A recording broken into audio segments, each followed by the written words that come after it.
Michel Jean, merci beaucoup d'être parmi nous aujourd'hui. Oui, très content d'être là. Je dois d'abord vous féliciter sur votre carrière journalistique. Quand même, 40 ans, c'est une belle carrière. C'est long.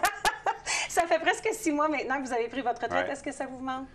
Non, en fait, parce que j'ai plus quitté le poste que j'avais que prendre ma retraite comme telle, parce que je continue encore de faire du journalisme. J'écris dans la presse, des chroniques aux 2 semaines. Je fais des chroniques à la radio, à Radio-Canada, puis un petit peu aussi à une émission à TV, à Radio-Canada. Puis j'ai des projets de documentaires là, qui commencent à s'élaborer. Donc, je vais toujours continuer à faire du journalisme, mais je ne pouvais plus le faire.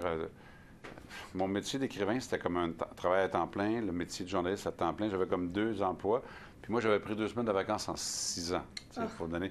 Fait qu'à un moment donné, il fallait que je choisisse. Puis comme il y a beaucoup de trucs avec mes livres, bien, j'ai choisi de donner la priorité à ça pour permettre d'aller le plus loin possible avec ça. Avant qu'on sorte dans les livres que j'adore à date, ce que j'ai pu lire, on va poser une question aux journalistes tant qu'à vous avoir ici. On sait qu'au Québec, en ce moment, Paul Saint-Pierre Plamondon, Poilievre, il y a beaucoup de conversations que peut-être la souveraineté va revenir. Je sais que vous abordez souvent les causes autochtones dans vos livres et juste dans vos chroniques et tout. Est-ce que vous pensez qu'il y a une petite révolution tranquille qui se passe? On le voit à Mastoyache avec probablement la première mine qui est propriété autochtone. Est-ce que vous pensez que aussi la popularité de vos livres, tout va venir au fait que la souveraineté autochtone devra être un sujet dans les prochaines élections? Je pense que c'est compliqué parce que ça implique souvent un partage du territoire. Puis au Québec, c'est une question qui est délicate. C'est au cœur de l'actualité politique depuis 400 ans. Mais ce qui est quelque chose qu'on ne peut pas arrêter, c'est l'importance quand même que prennent les Premières Nations sur leur, puis les premiers peuples sur leur territoire. On ne peut plus, comme auparavant, faire des barrages, par exemple, sans demander l'avis des Autochtones. Ils peuvent essayer, ça ne marchera pas. Non. Ils le faisaient auparavant. Donc, les Autochtones sont pas juste plus présents, on a toujours été présents, mais on a une voix plus forte maintenant. Je pense que la littérature, mais d'autres aussi, puis Ilse Isaac en musique, tout ça, ont rendu la présence autochtone dans l'espace public plus forte. Et là, les gens commencent à réaliser qu'on est là. C'est pas qu'on n'était pas là, c'est que les gens ne regardaient pas. Là, maintenant, ça change. Puis en soi, c'est sûr que c'est un plus. Puis on voit ça avec les propriétés qui se font bâtir à Montréal, avec l'hôtel Hilton à Québec. Ouais. On devient une présence qui montre qu'on est fort dans cet aspect-là aussi. On n'est pas juste des bénéficiaires, on est capable d'être... Bien, donnez-nous les moyens. C'est comme la chanson des colocs. Passe-moi le pas que j'en scorerai début. C'est qu'à un moment donné... pendant longtemps, les premiers peuples ont été tellement marginalisés par les gouvernements je veux dire, moi, je connais une dame qui a été à Pessamit. Elle a 92 ans aujourd'hui, c'est l'aînée de la communauté. Puis à un moment donné, elle a vu l'eau monter avec sa famille. Ils se sont demandé ce qui se passait. Les policiers sont venus chercher. Il y avait construit un barrage. Leur territoire a été inondé, comme dans mes romans. Mais ça s'est passé. Cette femme-là est encore vivante.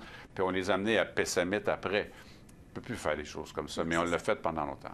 Bien, parlons un peu de vos livres. Je dois dire, j'ai lu Caucum, adoré Caucum. Ça a été un immense succès littéraire, comme plusieurs de vos livres.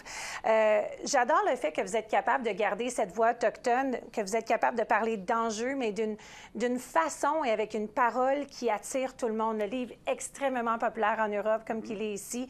Est-ce que vous croyez que c'est... Deux questions. Ouais.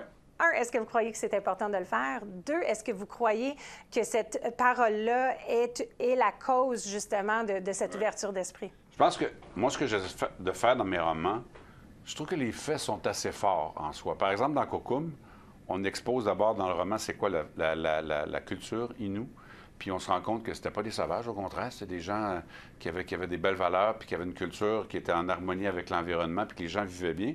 Puis la dépossession ensuite, que les gens après ça sont dépossédés du territoire, forcés de vivre dans des réserves. Dans le roman, après ça, on comprend la perte que ça a été. Je ne suis pas obligé d'en rajouter. Moi, j'amène la personne à vivre ces événements-là à travers les personnages. Et le Québécois, c'est un peuple très ouvert, ils sont capables de se faire leur propre idée, puis regarder ça, OK, là, on voit les choses autrement. Ce qui nous a manqué pendant toutes ces années-là, c'est la perspective autochtone sur notre histoire. Parce que ça a toujours été écrit par les peuples colonisateurs qui racontaient la colonisation. Mais les Autochtones, ils l'ont vu de l'autre côté du miroir. Donc, je pense que quand les gens leur présentent ça, ils voient les affaires autrement. Je pense que, c'est pour ça que les gens sont capables de l'accepter. Puis 2, je pense que c'est important parce que cette histoire-là, c'est aussi l'histoire du Québec, par exemple, puis du Canada. Je dis souvent aux gens, mais c'est aussi votre histoire. Là. Je veux dire, à Maastricht, là, il y a 3-4 ans, ils ont fait des découvertes archéologiques, des archéologues sont allés là-bas. Ça a permis de prouver preuve de vie permanente sur le site de Maastricht depuis 5000 ans. Ça fait 5000 ans qu'il y a des gens qui vivent là, mais l'histoire du Canada commence en 1534. Ah ouais. Alors, voilà. Si on regarde le bord de la médaille, comme vous venez de dire, vous avez appelé le livre Cocum, vous dites que vous l'appeliez Grand-Maman Siméon. Elle a toujours voulu être une Cocum, c'est un hommage. C'est un hommage à elle. Elle, c'est quelqu'un qui a embrassé. Je veux dire, elle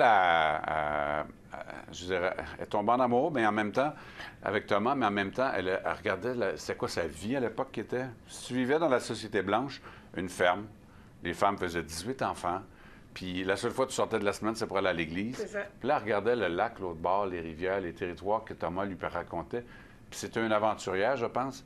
Puis donc, elle s'est dit, je pense que j'aime mieux cette vie-là. Et je pense que dans le fond aussi, dans le roman, c'est que ça permet justement les gens, il y a beaucoup de gens qui se disent, dans le fond, j'aurais peut-être fait le même choix à l'époque où elle était. C'est une manière aussi de valoriser les sociétés des premiers peuples. Bien, j'adore ce livre. J'ai hâte de voir la pièce de théâtre presque guichet fermé partout. Vous avez des beaux projets qui s'en viennent, qui va devenir un film. Je vous félicite. J'espère vous revoir sur l'émission pour qu'on puisse parler plus longuement. Avec grand plaisir. Merci beaucoup. Hein?